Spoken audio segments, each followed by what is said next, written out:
one thing we could say is President Trump needs to do what he needs to do to make sure that to do as much as possible for the midterms not to be a bloodbath against the Republicans, because even if you're disappointed with what President Trump is doing, well, he has already done more than what against the Islamic Republic, more than what any Democrat has ever done or ever will, right? So it makes sense for him to prioritize saying things and doing things that will bring the oil price down, and maybe even his harsh statements against Israel needs to get the people who might be thinking like, oh, is our country being controlled by Israel, getting those people off his back. Maybe it would be good for him in the elections for President Trump to seem like he's, behind the scene. You could see Israel's and United States army is getting more and more integrated. So that's what the reality is. So him saying that at least will get some of the people. It will have some positive effect on the elections, maybe, right? So everything he does might actually be in our benefit, both Iranians and Israelis, because it would be always worse for us if a Democrat comes to office, right? That's one. Two, there's nothing that is really binding the Americans. This MOU is not a deal. And even if it was a deal, it's not going to bind the Americans to hold back or not do anything, right? This MOU is designed in a way. Okay, be careful not to touch the mic like that's Yeah, yeah. lamping. Yeah. What was I saying? So this MOU is designed. So Ghalibaf is basically selling out the rest of the Islamic Republic, and the Americans are getting so much damage on different segments of the Islamic Republic through Ghalibaf, more than what they could have ever achieved through military operations. This guy is selling everyone out. He's making the IRGC weaker, the supreme leadership weaker, and all that for a very cheap price of an MOU that we could try to save face. So whatever you need to write in that MOU for this guy to be able to say, like, guys, look, this is not that bad. Just give him that for his PR agenda, because he's basically giving the Americans so much, right? And also, people are keep treating this like if it's a deal. It's not a deal. This is an MOU, and we are not even at all close to a deal. And we should be judging everything based on what happens rather than anything that is getting signed. Also, two other defense of United States actions could be that uh, it's easy to destroy so many things of the Islamic Republic. It's not easy to destroy their suppressing capability, even if you keep bombing things, right? So with all these bombardments, the conditions for an uprising is not there yet, even with all the destruction against the Islamic Republic. And maybe the conditions for a final uprising of the Islamic Republic can actually be done by weakening the IRGC through Ghalibaf and through also supporting the private sector. That's how you weaken the IRGC to the point where the Iranian people could have their uprising. And this might take a longer time, but it's the only way. Also, no amount of bombardments and military operations will be able to give you an efficient way to go and get the uranium out in a forceful way. This negotiations and ceasefire and the MOU and all of that is the only shot that Americans have to go get the enriched uranium out without putting American soldiers at so much risk. So these are all the list of defenses that I had for United States. What do you think? And also, then after this, let's go to the comment. Let me know what you think, and Yeah. then after that, let's go to the. So, and by the way, everyone, we're going to be short today. Armin has an interview in 40 minutes.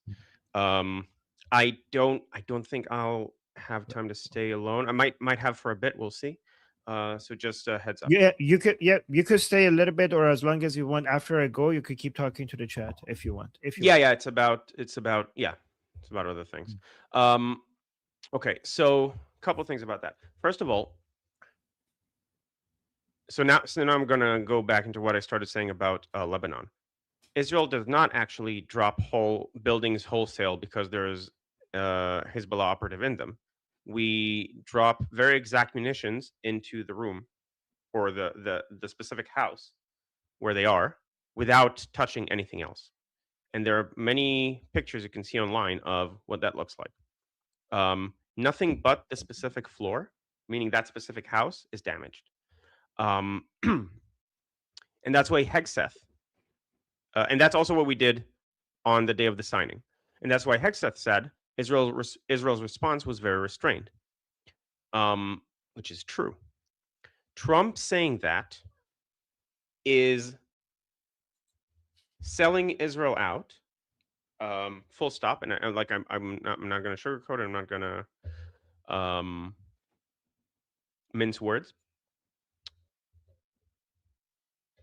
because it like pushes, okay, whatever the legitimacy damage to Israel is going to fall. Like, we'll see what happens in the general elections, and who's going to be the representative. Is Tucker Carlson going to be a representative? Like, comments like this make it more likely that Tucker Carlson will end up running and winning. So weekend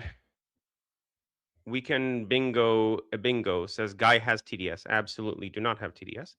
I am criticizing Trump on a thing that is bad that he did. I'm not saying everything he does is bad. I constantly defend Trump's moves, and you have to be able to distinguish between TDS and just criticizing Trump. And it's also not helpful to him because, well, if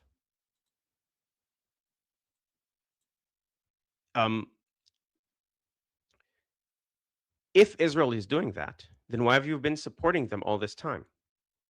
Would be the obvious question. Like, Trump actually doesn't have an incentive to do that, because he's been supporting Israel and backing Israel ever since he came into office in its wars. And if this is the way Israel operates, then what the fuck? But also, even if what about the argument that he needs to stay there to get the isocox off his back before the midterm, and then he needs to lie? He can say, yeah, I mean, he can say a lot of. he does. Oh, sorry, go ahead. He did. Yeah, I mean, that's the art of the deal. Is the art of the deal apparently includes a lot of bluffing. So obviously, I mean, he would bluff in negotiations. I don't. I mean, this is not really a negotiation. Yeah, he's bluffing. I guess Okay. So here's the thing. Let me. I'm steel manning him. Okay, somebody could argue this is actually good for Israel, because President Trump is trying to do with the Islamic Republic, with negotiations, something that you cannot do with war, right? He's very effectively weakening the IRGC using Ghalibaf. And for Ghalibaf to be able to sell this to its own internal audience, people in the Islamic Republic need to believe that this is bad for Israel, right? So people in Israel being upset about this makes it good for President Trump, because then it's more, this deal is more, this negotiations is more sellable to the people who Ghalibaf has to convince, right? So that's one thing. And also for the midterms, it might be helpful for President Trump to be like, look, I'm not an Israeli puppet. I'm doing things that makes Israelis upset, right? So in two ways, this benefits Israelis. First, it avoids getting a Democrats win too much. One, two, it's disarming the Islamic Republic in a way that no military operations can. So I agree with that sentiment. I think it's great for Trump to criticize Netanyahu and to say, I disagree with him here. He can be upset. We have our different interests. When he says, Bibi will listen, like, I'll make the decision and Bibi will follow suit, that's great. I'm really glad he says that. And that also makes people here upset, because that shows that Trump is not in Bibi's pocket. If anything, it's the other way around. And most people who are not already pre-invested in, Israel controls the US, are going to not fall for that, because, well, I see he constantly, like, they have fights and so on. Saying that Israel is not careful enough with civilians is a whole other thing that is completely unnecessary and untrue, and he knows it's untrue, and and damages both Israel and him. Yeah, but at the same time, if it's so bad, then it would be so bad that it would be convincing to a pro-regime Iranian audience. It needs to be really bad for it to be convincing. Like, because I think it's people need to convincing. think It like can be people need to believe that, okay, this is like Trump is turning against Israel, and for the Islamic Republic followers to fall for this.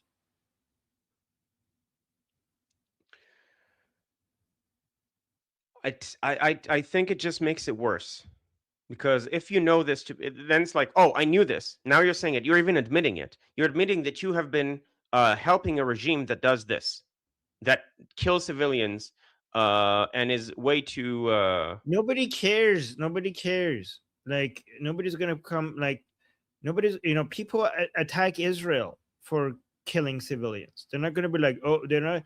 Nobody gonna be like that. Not that many people are gonna be like, well, but then why did you support them? Like, people don't connect the dots like that. No, the people who say that Trump is a Netanyahu puppet. This, if anything, this kind of statement would at least say, "Oh, then you were their puppet up until now because you knew this and you kept supporting them." But those are And already lost people. Those are already like, who gives a shit? Those are people are already against us. Like the people who are anti-Israeli, them having more ammunition. Like, it's not like we're losing anybody that we cared about. no, but that's the point. If there are people in the middle, then when they hear Trump say this, then they become anti-Israel. When they hear Trump say Netanyahu's a bitch in so many terms, in so many words. True. That's I accept that. That hurts Israel because your public image matters, especially in the United States. But I think that if Trump is successful with disarming the Islamic Republic with the negotiations, the benefit to Israel from that outweighs the cost. Yes, but right now people, will believe it when we'll see it after the way the MOU looks. Yeah, but People maybe it's extrapolate. good that it's good. Maybe it's good for Israelis to be able to show Israelis are upset, so that the pro-regime Iranians, at least a good portion of them, fall for the idea that this is in their benefit. And again, so I agree with that as a principle. I think the way to do that is not to delegitimize Israel in the eyes of people who are on the fence. You can legitimize Israel What if by that's the saying, only way? What if that's the only way? Like, you have to go I'd that have extreme. to.